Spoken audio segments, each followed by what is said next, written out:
Shalom, shalom, peuple de Dieu, c'est votre humble serviteur, le pasteur Christian Kebana de Hope Christian Center Ministry. Je suis venu parler sur un thème que j'ai intitulé « La création t'attend à manifester ».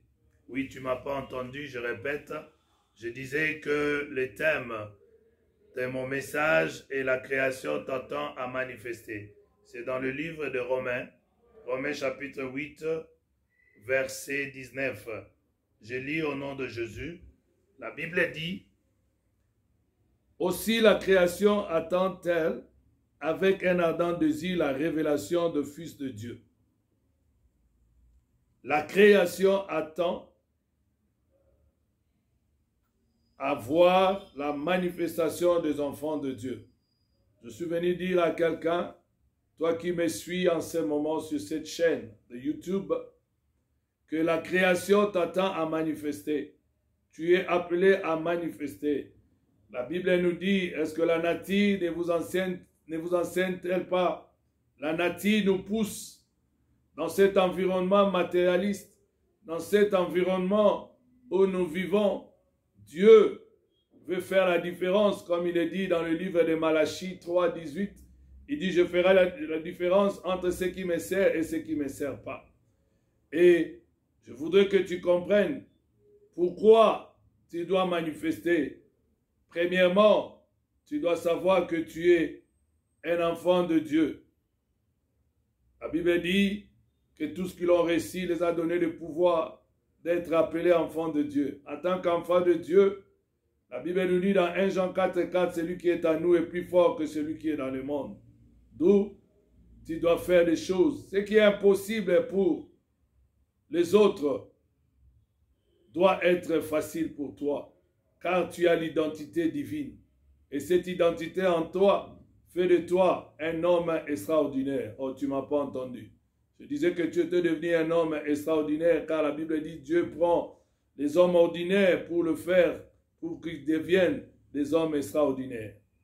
Deuxième point, tu dois éviter les péchés. La Bible dit tous sans péché sont privés de la gloire de l'Éternel. Quand nous vivons dans une vie de péché, c'est la mort. Quand nous vivons dans une vie de péché, nous n'allons pas arriver à notre potentiel, à notre développement comme Dieu l'a souhaité dans la création. Et troisièmement, nous devons éviter les œuvres de ce monde. Les œuvres de ce monde, l'idolâtrie, l'impudicité, l'immoralité, toutes ces œuvres de la chair. Dieu ne veut pas que nous puissions nous conformer, comme il est dit dans Romains 12, il dit, ne vous conformez pas à ce siècle présent. Nous devons à tout prix l'éviter. Mais aussi, pour que tu puisses réellement se manifester comme la création t'attend, à te voir manifester, à te voir grand, tu dois aussi dominer, tu dois dominer sur cette terre, c'est-à-dire que Dieu bénira les fruits de tes mains. Tu es contraint à travailler. La Bible dit, celui qui ne travaille pas ne mange pas. Je suis venu dire à quelqu'un chrétien que tu m'entends, travaille, car Dieu bénira les fruits de ton travail. Et puis, quatrième point, tu dois être diligent. La Bible dit, montre-moi quelqu'un qui est diligent dans ce qu'il fait. Il s'assiera avec de grands. Oh, je suis venu dire à quelqu'un, toi qui crois que tu as besoin d'une faveur d'une personne afin que tu rencontres le grand de ce monde. Mais laisse-moi te dire que tu n'as pas besoin de n'importe qui, mais tu as seulement besoin de Dieu et tu as seulement besoin d'être diligent dans ce que tu fais. Car ce que tu fais, tes talents, va déchiffrer un chemin pour toi. Ésaïe 43, 19, Dieu dit, il crée un chemin là où il n'y a pas de chemin. Et toi qui m'écoutes, je suis venu te dire, sois diligent dans ce que tu fais. Quand tu fais quelque chose de bien, les gens vont écouter. Car la Bible dit que, même quand nous disons dans le livre des psaumes 23, on dit en anglais, en français, on dit, le bonheur et la faveur m'accompagneront tous les jours de ma vie. C'est-à-dire quand tu as cette faveur, quand tu as cette grâce en toi, quand tu fais bien ton travail, les gens finiront par te connaître.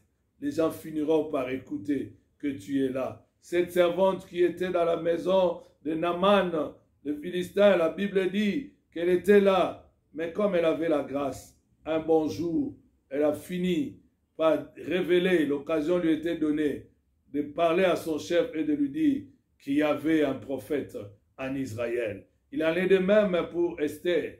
La Bible dit que Esther aussi, elle était parmi plusieurs femmes. Mais qu'est-ce qui s'est passé? Elle a été bien entraînée, elle a été bien formée. Et le jour où elle s'est présentée devant le roi lui demande, Esther demande tout, je peux te donner même la moitié de mon royaume.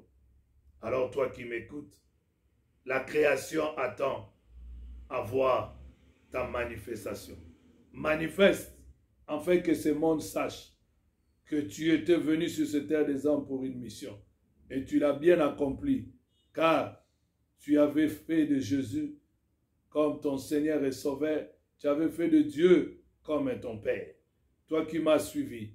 Et si jusqu'à présent tu t'es pas encore abonné à ma chaîne, je t'ai pris de t'abonner et de suivre régulièrement le message sur ces chaînes de YouTube.